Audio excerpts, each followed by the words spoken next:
சாதி வெறியோடு பெருந்தலைவர் காமராஜர் பற்றி தவறாக விமர்சனம் பண்ணதுக்கெல்லாம் அண்ணன் எடப்பாடி பழனிசாமி அவர்கள் பதிலடி கொடுத்தது இன்னைக்கு சமூக வலைதளங்களில் ட்ரெண்ட் ஆயிருக்கு. அதை எடப்பாடியார் பேசுறோன்னே இதாகுது. ஏன்னா வருங்கால ஒரு முதல்வரே அதை பத்தி பேசுறாரு, நம்பிக்கையை வச்சிருக்கிறார். உழைப்பாளர் நாடகங்களை பற்றியும் பெருந்தலைவர் காமராஜர் பற்றியும் தவறுதலாக பேசிய முக்தார் போன்றவர்கள் மீது கடுமையான நடவடிக்கை எடுக்க சொல்லி பல முறை புகார் மனு கொடுத்து நடவடிக்கை எடுக்கல. அப்படிங்கும் போது இவர் பேசுறார், வருங்கால முதல்வர் பேசுகிறார், வருங்கால காவல்துறை அமைச்சர் பேசுறாரு. அப்போ நமக்கு நீதி கிடைக்கும், நம்பிக்கை வரும். நம்பிக்கை, அந்த நம்பிக்கையின் அடிப்படையில் தென் மாவட்டங்கள் பலத்த வரவேற்பு. மக்கள் அவரை முழுமையாக நம்புகிறார்கள். நம்மளை காப்பாற்றுவதற்கு நம்மில் இருந்து ஒருவர் தான் முதலமைச்சராக வேண்டும். தாத்தா முதலமைச்சர், அப்பா முதலமைச்சர், இந்த மாதிரி உள்ள ஆட்களுக்கு ஏழை எளிய மக்களுடைய கஷ்டங்கள் தெரியாது அப்படிங்கிறத கடந்த 5 காலத்துல புரிஞ்சுக்கிட்டோம். நிர்வாக திறனற்ற திராவிட மாடல் ஆட்சி, மதச்சார்பற்ற கூட்டணி. இஸ்லாமியர்களும் கிறிஸ்தவர்களும் மதச்சார்பற்றவர்கள். உங்களுக்கு தெரியுமா தெரியாதா? முஸ்லீம்ன்றது மதமா இல்லையா? அதெல்லாம் மதமா இல்லையா? அப்புறம் எப்படி மதச்சார்பற்ற கூட்டணி? அப்புறம் எப்படி மதச்சார்பற்ற கூட்டணி? மதச்சார்பற்ற கூட்டணின்னு சொல்லி அவங்க பிரச்சாரம் பண்றதுக்கு முதல்ல தேர்தல் கமிஷன் தடை பண்ணணும். 5க்கும் மேற்பட்ட மதவெறி கட்சிகளுடன் கூட்டணி வைத்துக் கொண்டிருக்கக்கூடிய திமுக தலைமை மதசார்பற்ற கூட்டணி சொல்றது அவருக்கு என்ன தகுதி இருக்கு? முதல்ல தூத்துக்குடியில எந்த போஸ்ட் போட்டாலும் கனிமொழி போட்டோ இருக்கு, திருநெல்வேலியில எந்த போட்டோ பார்த்தாலும் கனிமொழி போட்டோ இருக்கு, உதயநிதி போட்டோ இருக்கு. அதை தாண்டி கனிமொழி போட்டோ எங்கேயாவது இருக்கா? தமிழ்நாட்டில் வேற எங்கேயுமே கனிமொழி கிடையாது. கனிமொழிக்கு அவங்களுக்கு ஒரு தொகுதி மட்டும்தான். ஆமா, அது ஏமாந்த நாடகங்கள் இருக்கிறதுனா அந்த போட்டோ போட முடியும். திமுக உயிரை தியாகம் செய்த தூத்துக்குடி சாமி நாடார் போன்ற ஒரு மிகப்பெரிய அரசியல் ஆளுமைகள்லாம் இன்னைக்கு இருந்திருந்தா கனிமொழி போட்டோ எப்படி போடுவாங்க? கனிமொழி யாரு, அவ போட்டோ எதுக்கு போடணும்னு கேட்க மாட்டாங்களா?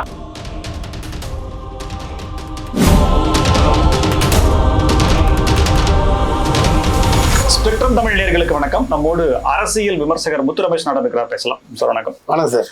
சமீப காலமா தேர்தல் அறிவித்த பிறகு 2 கட்சிகளுமே போறாங்க, அதாவது திமுக அதிமுக பிரச்சாரங்களுக்கு போறாங்க. வரவேற்பு அப்படிங்கறது எல்லாருமே பாக்குறோம். ஆளும் கட்சி அப்படின்னாலே கொஞ்சம் படாடூபமான ஒரு ஆடம்பரமான வரவேற்பு இருக்கும்.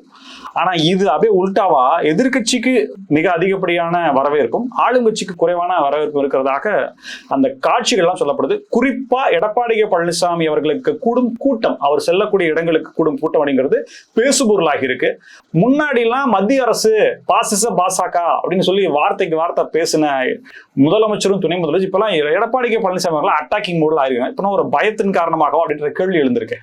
பயங்காரத்தை தாண்டி அவருடைய மக்கள் செல்வாக்கை பார்த்து அவர்கள் பயப்படுகிறார்கள்.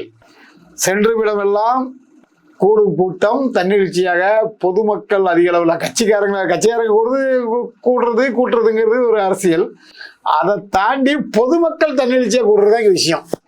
ஆண்கள், பெண்கள், கல்லூரி மாணவர்கள், இப்படி வயதானவர்கள் எல்லாருமே ஒரு மாதத்துல முதலமைச்சராக பதவியேற்கக்கூடிய நமது முதல்வரை பார்க்க வேண்டும் அப்படிங்கிற அடிப்படையில் முதல்வராக தான் அவரை பார்க்கறதுக்கு இவ்வளவு கூட்டம் கூடுது.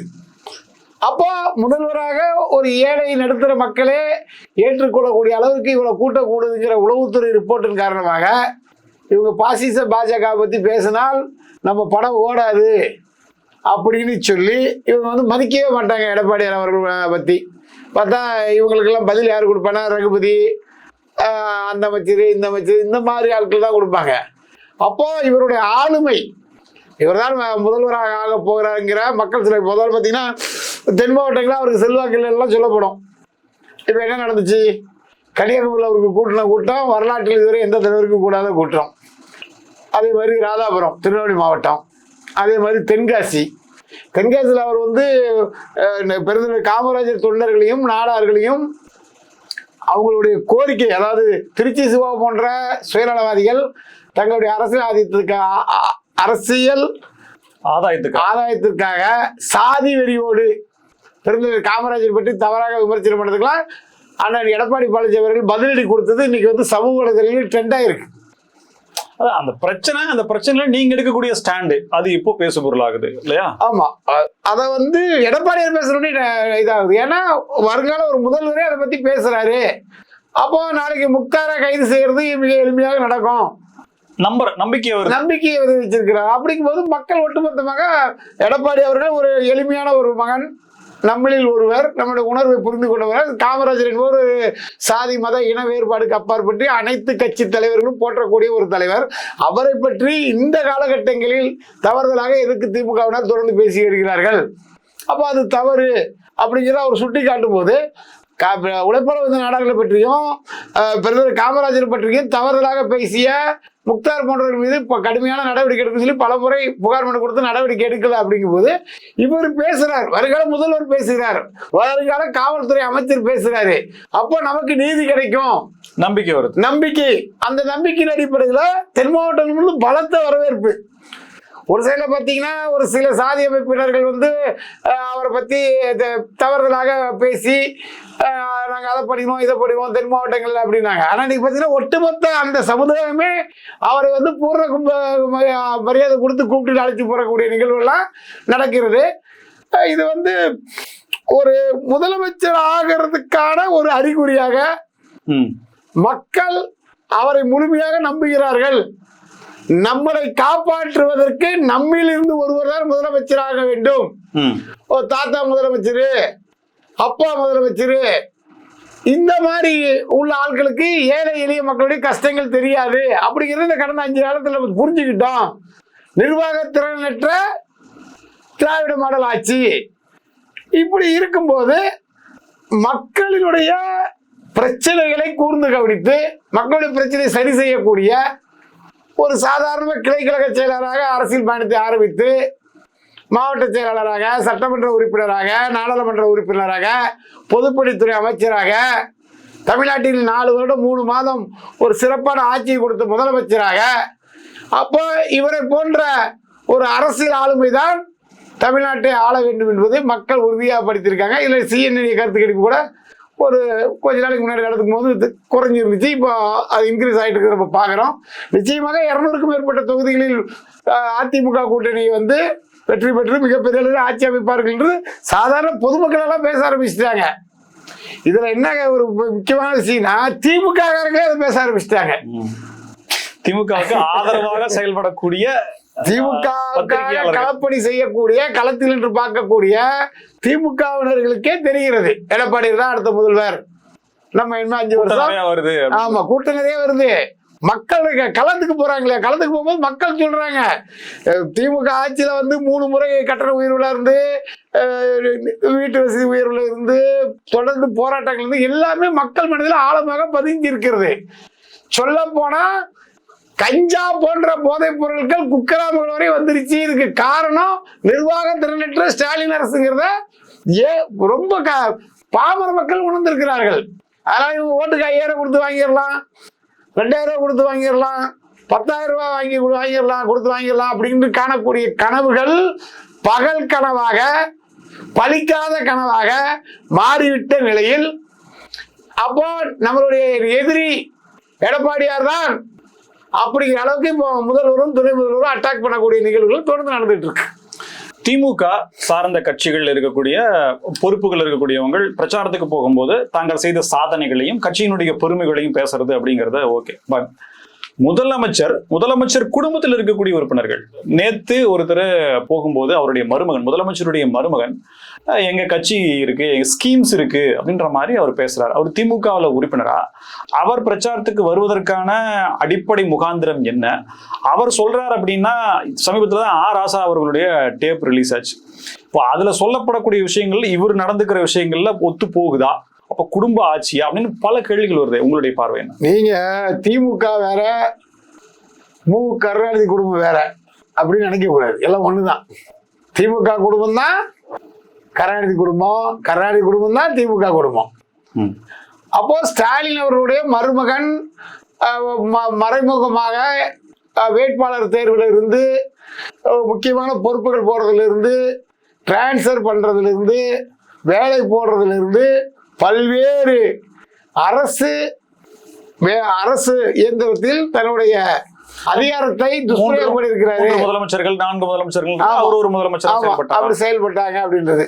அப்போ இவருடைய வளர்ச்சி என்பது உதயநிதி அவர்களை நிச்சயம் பாதிக்கும். இப்போ ஏற்கனவே பாத்தீங்கன்னா நீங்க நம்ம பக்கத்து மாநிலத்தில் ஒரு பெரிய சம்பவம் நடந்துச்சு.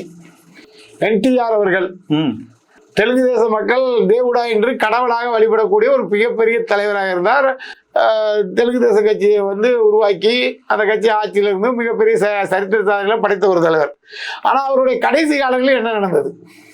தனது சொந்த மகனான சந்திரபாபு நாயுடு அவர்கள் அரசியலில் வீழ்த்தப்பட்டார். அப்போ அதே போன்ற ஒரு நிலைமை தமிழ்நாட்டில் இருக்கக்கூடிய தெலுங்கு முதலமைச்சர் மு.க. ஸ்டாலினுக்கு நடக்குமா அப்படிங்கிற வருங்காலம் தான் சொல்லணும். ஆனா எங்களுக்கெல்லாம் ஒரு சந்தோஷம், அவர் எங்கள் மண்ணின் மைந்தர், திருநெல்வேலிக்காரரு. அதனால அவர் இந்த மாதிரி பவர் பாயிண்ட் வரதை நாங்கள் வரவேற்கிறோம். ஸ்டாலினை அவரது மருமகன் வீழ்த்தினாலும் தமிழராக நாங்கள் வரவேற்போம், மண்ணின் மைந்தராக வரவேற்போம். திமுகன்றது ஒரு பெரிய அமைப்பு, நீங்க ஏதோ லாபி பண்ணி வந்துட முடியாது, ஆனா வந்தா நிக்க முடியுமா அப்படின்ற பெரிய விஷயம், பெரிய கட்டமைப்பு கொண்ட ஒரு விஷயம். இப்ப இந்த மாதிரி வர்றாரு அப்படின்னா எல்லாருமே கனிமொழியை அடுத்து இருக்காங்க, அழகிரி இருக்காரு, இதெல்லாம் பெரிய பிரச்சனையாகி கட்சி தானே ஒண்ணு இல்லாம போகும். அதாவது சார், நீங்க கனிமொழியெல்லாம் இதுல வந்து ஒரு விஷயமே இல்லை சார்.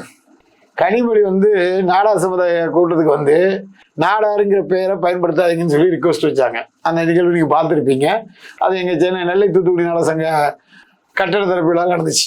ஆனால் அதே கனிமொழி இப்போ என்ன பண்ணுறாங்கன்னா, நெல்லை நாடக சங்க நிர்வாகிகளுக்கு ஃபோனை போட்டு தயவுசெய்து எனக்கு வந்து திருநெல்வேலியில் ஒரு சீட்டு வாங்குறதுக்கு நீங்கள் உங்கள் சங்க சார்பாக தீர்மானம் போட்டு அனுப்புங்க அப்படிங்கிற கூடிய நிலைமை கனிமொழிக்கு இருக்கு.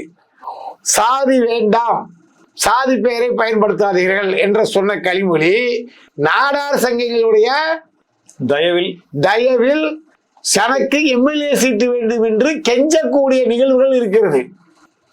கனிமொழினால அங்க கன்னியாகுமரி, திருநெல்வேலி அங்கேயே அவங்க ஏன் பண்றாங்க? தமிழ்நாடு பூரா இல்லையா? கனிமொழி எல்லாருக்கும் அறிந்த பேஸ் தானே. திமுக உதயசூரியன் பெரிய விஷயம் கரெக்ட் தாங்க. ஆனா அவங்க அதை விரும்பல. கனிமொழியை வந்து ஒரு அவங்க எப்படி பண்றாங்கன்னா, நாடார்களுடைய பிரதிநிதியாக காட்ட வேண்டுங்கிற மாதிரி கொண்டு வந்துட்டாங்க. இப்போ தூத்துக்குடி வந்து பெரும்பான்மை நாடார்களோட தொகுதி. 2 முறை கனிமொழிக்கு வாய்ப்பு கொடுத்து நாடார்களுடைய பிரதிநிதித்துவத்தை கொடுத்து கெடுத்து நாடார்களுடைய கோபத்துக்கு மிகப்பெரிய ஆளாயிருக்கிறார்கள். திமுக பாராளுமன்றத்தில் 22 நாடாளுமன்ற உறுப்பினர்களும் 10 மாநிலங்கள் உறுப்பினர்களும் இருக்காங்க. ஆனால் ஒரு நாடார் கூட கிடையாது. அப்போ உணர்வுள்ள நாடார்கள் இதெல்லாம் கவனிச்சுட்டு தான் வராங்க. சமூக நீதி பேசக்கூடிய திமுக நாடார்களுக்கு ஒரு ராஜ்யசபா கூட கொடுக்கல. சமூக நீதி பேசக்கூடிய திமுக நாடார்களுக்கு நாடாளுமன்றத்தில் கூட போட்டியிடுறது கூட வாய்ப்பு வழங்கல. அப்ப திமுக என்பது நாடார் விரோத அரசியலை செய்து கொண்டிருக்கிறது அப்படிங்கிறத புரிஞ்சுக்கலாம். அதுவும் கனிமொழியோடைய அரசியல் வாழ்க்கை காலி பண்ணுங்கிறதுக்காக அவங்கள ஒரு சின்ன வட்டத்துக்குள்ள தூத்துக்குடி, திருநெல்வேலி அடைக்கிறாங்க. இப்போ தூத்துக்குடியில எந்த போஸ்ட் போட்டாலும் கனிமொழி போட்டோ இருக்கு, திருநெல்வேலியில் எந்த போட்டோ பார்த்தாலும் கனிமொழி போட்டோ இருக்கு, உதயநிதி போட்டோவும் இருக்கு. அதை தாண்டி கனிமொழி போட்டோ எங்கேயாவது இருக்கா? தமிழ்நாட்டில் வேற எங்கேயுமே கனிமொழி கிடையாது. கனிமொழிங்கிறது ஒரு அவங்களுக்கு ஒரு தொகுதி மட்டும்தான். ஆமா, அது ஏமாந்த நாடர்கள் இருக்கிறதுனா அந்த போட்டோ போட முடியும். திமுக உயிரை தியாகம் செய்த தூத்துக்குடி கே.எஸ். சாமி நாடார் போன்ற ஒரு மிகப்பெரிய அரசியல் ஆளுமைகள்லாம் இன்னைக்கு இருந்திருந்தா கனிமொழி போட எப்படி போடுவாங்க? கனிமொழி யாரு, அவ போட்டோ எதுக்கு போடணும்னு கேட்க மாட்டாங்களா? புரியுதா உங்களுக்கு? அவங்களுக்கு வரலாறு தெரியும். வரலாறு தெரியும். திமுகவை உருவாக்கியதில் 28 பேர்ல கருணாநிதிக்கு முன்னாடி 5 நாடார் இருக்காங்க. மொத்தம் இருக்கு ராபிஷன் பூங்கால இருக்கிற 28 பேர் லிஸ்ட்ல கடைசிதான் கருணாநிதி. கருணாநிதிக்கு முன்னாடி எத்தனை நாடார் இருக்காங்க? 27 பேர். 27 பேர்ல 5 நாடார் இருக்கிறாரு. அப்படி போடு. ஆசைத்தம்பி நாடார் இருக்கிறார், வெள்ளிமுத்து நாடார் இருக்கிறாரு, கே.டி. சுப்பிரமணிய நாடார் இருக்காரு. இந்த மாதிரி 5 பேரு கருணாநிதிக்கு முன்னாடி இருக்காங்க. 28ல 5 பேரு எங்க இருக்காங்க? முன்னாடி இருக்காங்க. அப்போ அவங்களை போன்றவர்கள் அவங்களுடைய வாரிசுகளை வந்து கேட்க மாட்டாங்களா? எப்படா நீங்க போடுறீங்கன்னு? இது வந்து ஒரு ஏமாற்று அரசியல். சென்னையில ஒரு அரசியல், திருநெல்வேலியில ஒரு அரசியல், கோயம்புத்தூர்ல ஒரு அரசியல். இனிமே என்ன நடக்கும் அப்படின்னா, தென் மாவட்டங்கள்ல மட்டும் கிடையாது, தமிழ்நாடு முழுவதும் திமுகவில் அடைக்கக்கூடிய சுவரொட்டிகளில் நீங்க சொன்ன திருநெல்வேலி மண்ணின் மைந்தர் அண்ணன் சபரீசன் படத்தை போடுவாங்க. அதை நாங்க வரவேற்கிறோம். வருங்கால முதலமைச்சர்னே சொல்லிடுவீங்க போல இருக்கு. வருங்கால முதலமைச்சர் என்ன சந்தேகம்? ஒரு 2 பீரியட் இன்னொரு 10 வருஷம் கழிச்சு ஆகலாம். ஏன்னா இந்த தடவை ஆக முடியாது. மக்கள் விரோத ஆட்சின்றது தெரிஞ்சு போச்சு, மக்களுக்கு எந்த நன்மையும் செய்யலன்றது தெரிஞ்சு போச்சு. 10,000 ரூபாய் நீங்க ஓட்டு கொடுத்தாலும் உங்களுக்கு ஓட்டு விடாதுங்கிறது தெரிஞ்சு போச்சு. ஒரு 5 வருஷமா 10 வருஷமா 5 வருஷமா கழிச்சு அவர் முதலமைச்சர் இருக்கிற வாய்ப்புகள் இருக்கு. ஏன் தமிழ்நாட்டு ஒரு தமிழ் ஆளட்டுமே, அதுல என்ன தப்பு? சரி, நேத்து ஒரு ஆடியோ ரிலீஸ் ஆச்சு. மாரிதாஸ் அவர்கள் 2 பார்ட்டா ஆடியோ போட்டிருந்தார். அந்த ஆடியோவுக்கு பகிரங்கமா பொது மன்னிப்பு கேட்கணும்னு சொல்லிட்டு எம்பி ஆர் ராசா மாரிதாஸ்க்கு நோட்டீஸ் கொடுத்திருக்காரு. அந்த ஆடியோல பேசப்பட்ட விஷயங்களை நீங்களும் கேட்டிருப்பீங்க.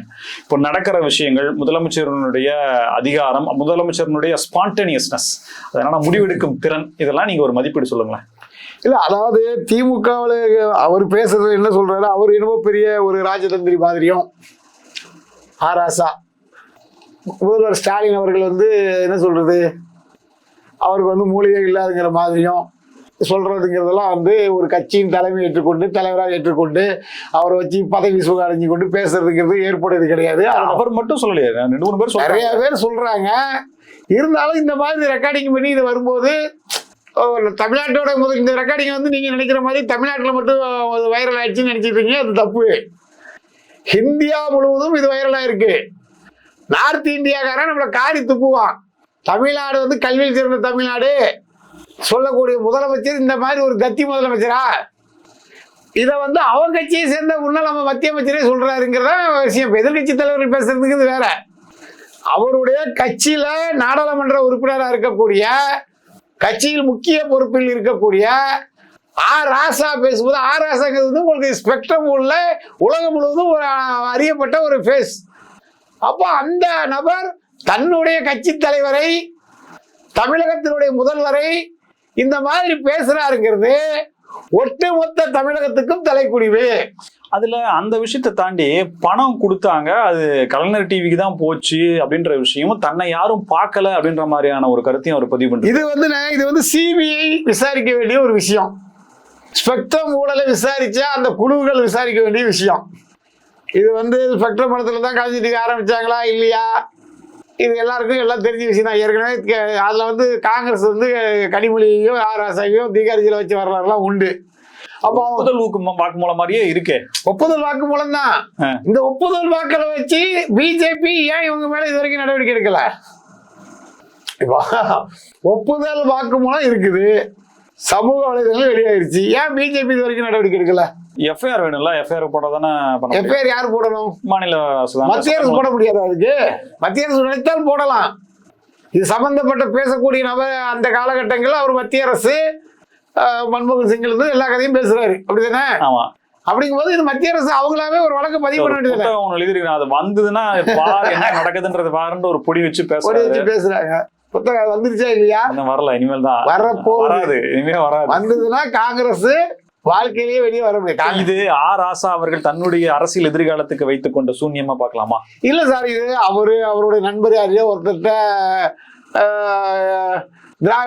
திராவிட பானகத்தை அழிந்து விட்டு பேசியிருக்கலாம்.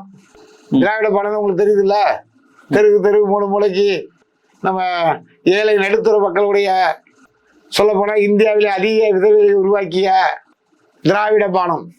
அப்போ அந்த திராவிட பானத்தை அறிந்து விட்டு இந்த மாதிரி பேசியிருக்கலாம். பேசுறதுல அப்படி தெரியலையா? நல்லா தெளிவா இருக்கு. நீங்க சொல்ற மாதிரி நம்ம எடுத்துக்கிட்டு யாருக்குமே அது சந்தேகமே வரல. 100% கரெக்டான. ஆமா, ஒரு பூட்டப்பட்ட ஒரு சாத்தப்பட்ட ஒரு அறையில தன்னுடைய ஆதரவாளர்களோட வச்சுட்டு சீட்டு கேட்க வந்திருக்காருன்னு நினைக்கிறேன்.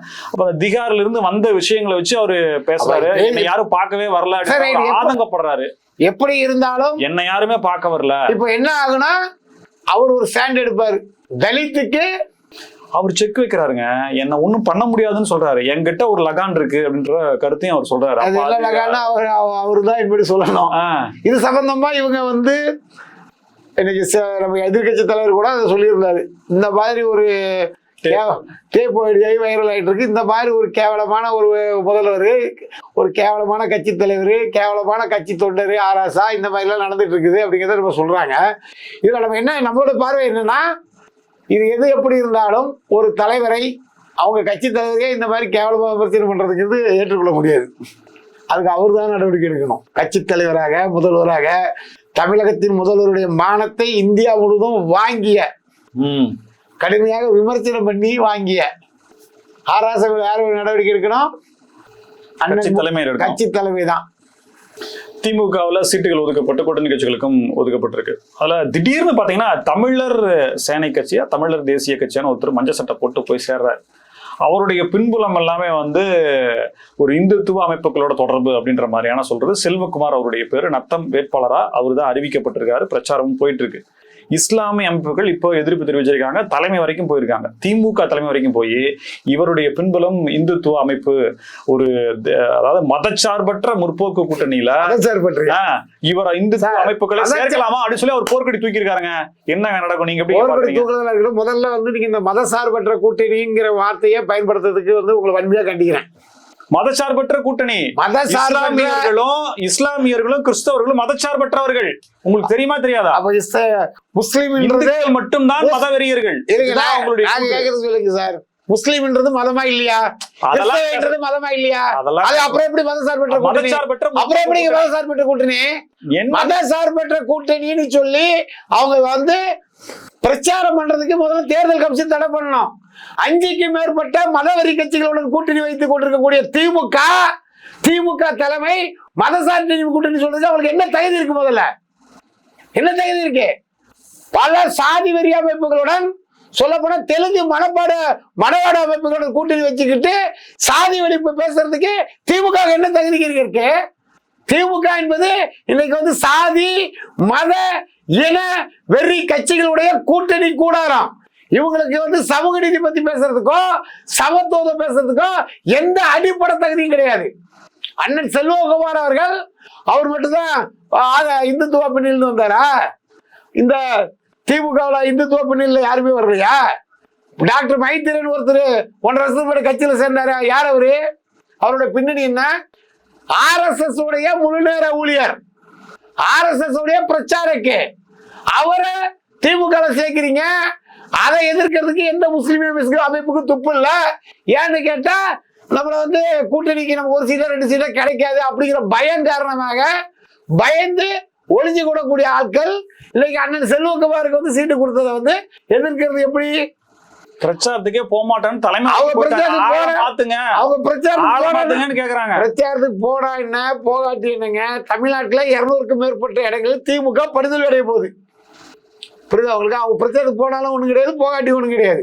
இப்ப எங்களோட கேள்வி என்னன்னா, ஒருவர் மஞ்சள் கலர் சட்டை போட்டுக்கிட்டு திருநீர் பூசிக்கிட்டு குங்குமம் வச்சுக்கிட்டு அவர் வந்து முத்தரையர் சமுதாயத்துடைய பிரதிநிதியாக வாக்கு கேட்பது உங்களுக்கு பிடிக்கவில்லை என்றால், நீங்க குல்லா போட்டுக்கிட்டு நாங்க வந்து முஸ்லீம்னு சொல்லிக்கிட்டு வாக்கு கேட்கறது எங்களுக்கு பிடிக்கலன்னு சொல்லி தமிழ்நாட்டுல திமுக போட்டியிடுறதுக்கு வாய்ப்பு வழங்கி இருக்கக்கூடிய முஸ்லீம் யாருக்குமே சீட்டு கொடுக்க கூடாது நாங்க சொன்னால் அது எவ்வளவு பெரிய பிரச்சனையாகும். சொல்றவங்களுக்கு புரியுதா? நாடார் தொகுதியான பாளையங்கோட்டை தொகுதியில முஸ்லீம்களுக்கு நீங்க எப்படி வாய்ப்பு கொடுத்திருக்கிறீங்க திமுக? அப்ப முஸ்லீம் வேட்பாளர் இன்னும் எடுத்துட்டு நாடாருக்கு வாய்ப்பு கொடுங்க. அந்த தொகுதியுடைய மக்கள் தொகை கணக்கெடுப்படுங்க. அந்த தொகுதியில பெரும்பான்மை சமுதாயம் நாடார்களா இல்லையான்னு சொல்லி ஆய்வு பண்ணிட்டு அதுக்கப்புறம் வேட்பாளரை போடுங்க. நீங்க ஒருவர் இந்துத்துவ அடையாள உடல் இருந்தால் அவரை மாற்ற வேண்டும் என்று சொல்றதுக்கு உங்களுக்கு எந்த தகுதியும் கிடையாது.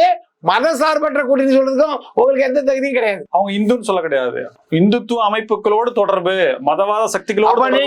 அப்ப திமுக வந்து இந்துத்துவ அமைப்புகளோட தொடர்புகள் இருக்கிற சீட்டு கொடுத்தால் இவங்களை எதிர்ப்பாங்க. இந்துத்துவவாதியே திமுக சென்றா எதிர்ப்பு தெரிவிக்க மாட்டாங்களா? என்ன சார் இது நியாயம்? சரி, இந்துத்துவானா என்ன? அந்த முஸ்லீம்கள் தான் பதில் சொல்லணும். அதாவது நாங்கள் வந்து திருநீர் பூசிக்கிட்டு கோயிலுக்கு போயிட்டு எங்களுடைய பாரம்பரிய பண்பாடு கலாச்சாரப்படி நடந்தால் உங்களுக்கு பிடிக்காது அப்படின்னா என்ன நியாயம்? இது எந்த விதத்தில் நியாயம்? அவருக்கு சீட்டு கொடுத்ததை முஸ்லீம் அமைப்புகள் எதிர்ப்பதை நான் வந்து வன்மையாக கண்டிக்கிறேன். அதே சமயத்தில் தமிழ்நாட்டில் 200க்கும் மேற்பட்ட தொகுதியில் திமுக படுதல் அடைய போகுது. அதில் மாற்றுக்கிறது கிடையாது. திமுக மதசார்பற்ற கூட்டணின்னு சொல்றதுக்கு அவங்களுக்கு எந்த அடிப்படை தகுதியும் கிடையாது. சாதிகளை பற்றி பேசுறதுக்கும் சமூக நீதி பற்றி பேசுறதுக்கும் அவங்க கூட்டணி வச்சிருக்க அந்த கட்சிகளுடைய கொள்கைப்படி பார்த்தா திமுகவுக்கு எந்த தகுதியும் இல்லை. ஆட்சியை பிடிக்கணும் என்பதற்காக அவர்கள் எந்த எல்லைக்கு வேணாலும் போவார்கள் அப்படிங்கிறத இந்த கூட்டணி மூலம் நம்ம தெரிஞ்சுக்கிடலாம். மிக நன்றி சார், பல்வேறு கருத்துக்கள் தகவலுக்கு நன்றி. நன்றி. மீண்டும் சந்திப்போம். இணையதளங்கள் ஸ்பெக்ட்ரம் தமிழோட நன்றி நேயர்களே.